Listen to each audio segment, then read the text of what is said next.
The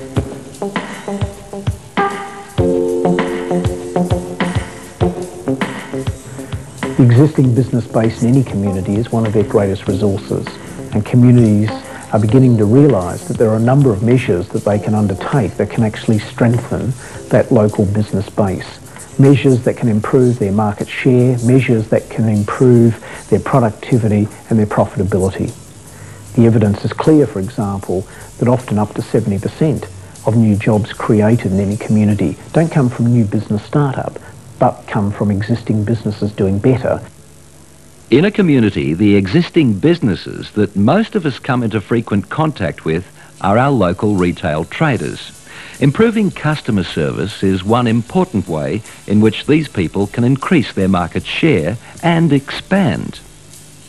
According to the training organisation Aussie Host, which specialises in improving customer service, it's been established that the reason that retailers lose 68% of their customers is the attitude of staff. They maintain that it can cost 6 times more to attract a new customer than to retain an existing one. A dissatisfied customer is likely to complain to 11 other people, who will then pass the bad news on to 5 others. That's 67 in total. But on the positive side, one satisfied customer can generate an average of 7 new customers. And quality service can generally justify an increase in price of around 9%. Plus, retailers that offer quality service are likely to grow twice as fast, with a market share 3 times that of other businesses. An example of the kind of good retailing practice that towns need to encourage is the Beechworth Bakery. This remarkable business in a town of 3,800 employs 57 people. It has a turnover of $2 million per annum from over-the-counter sales, and it's received 2 awards, including Tourism Victoria's Award for the best significant local attraction in 1994. The bakery's success is due to a combination of excellent customer service and a high-quality product. All my apprentices, when they start their job, or anyone, and they'll bring something out of the oven, and I'll say to them, would your mother like to buy that? And then they say no. Normally they'll say no, and I'll say, well, don't bloody expect anyone else to buy it here. Don't sell it. Don't sell it if you wouldn't buy it. But give them something special. Give them, an experience. Give them freshness. And give them the service. The business generated by the bakery has also had a big effect on the whole town.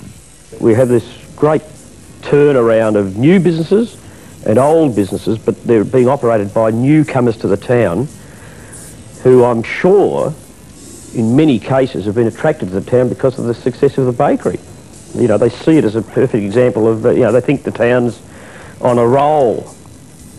And it is on a roll, but it has nothing to do with tourism strategies or anything like that.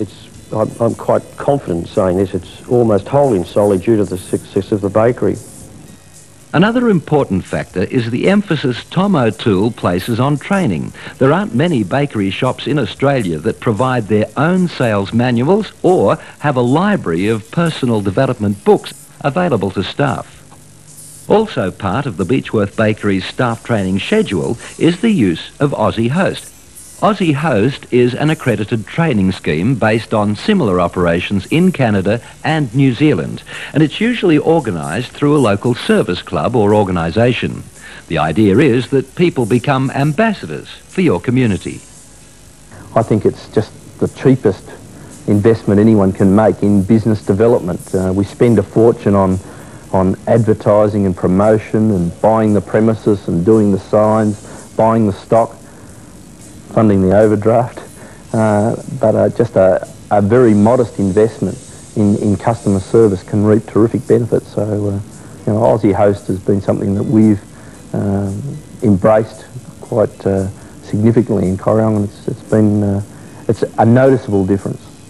Moving away from retail, at Werribee, the enterprise potential of people working in the arts has been recognised, and an arts register has been established together with an arts small business network.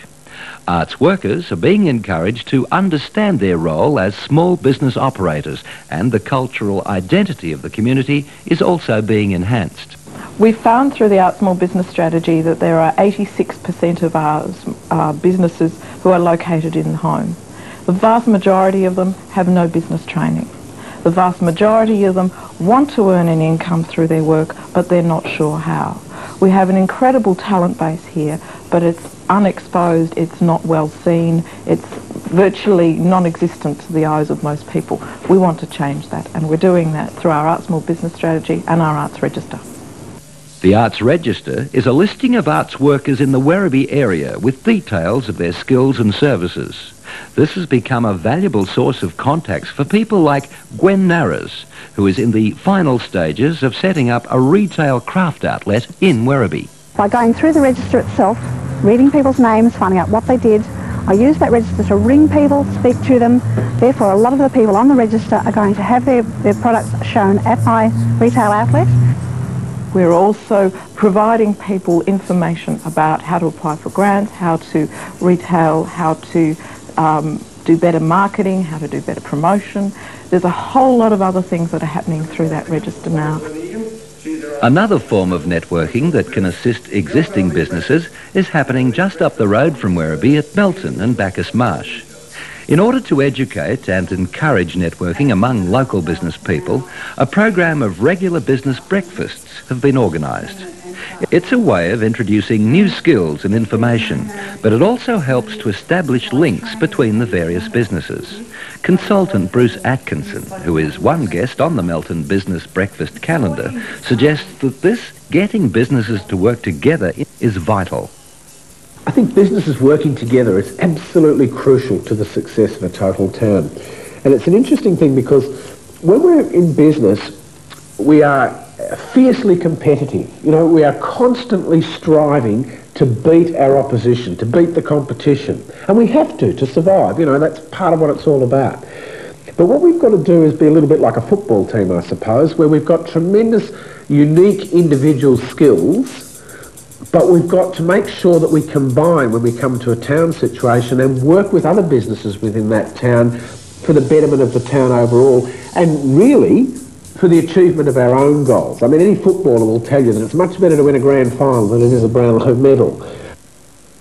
Butchers in the Mallee got together when enterprise facilitator Peter Carrick organised a meeting where a representative from the industry introduced the butcher shop owners to new developments in the trade and suggested improved ways of displaying their wares. We've seen a marked improvement in the retail presentation of a lot of shops. We had some butcher shops that never even had a refrigerated display cabinet. You walked in and all you saw was a big burly guy behind the counter. We've seen people take a greater interest in their window display, presentation of their window display, the types of cuts that they're doing. Another possibility for communities or individual business operators is to strengthen their position by using innovative marketing techniques. When the Hume Highway bypassed Euroa, a group of local businesses printed this special map encouraging people to still call in. They also issued these Euroa Gold Passes offering a 10% discount in order to hold local trade and attract people off the highway. Some communities have even managed to encourage their local businesses to turn to international markets. In Portland, a chance meeting between Regional Development Board Executive Director Graham Dawson and Chinese national Mr. Charles Chai has resulted in Portland's China Trade Program. This is a 2-year initiative aimed at developing trade and investment links between Portland and 2 provinces in China. So far, this has resulted in moves towards a joint venture wool scouring operation and the establishment of a sister city relationship. These have been a few examples of strategies that have happened in other places for retaining and expanding existing businesses. Use them as a basis for discussion.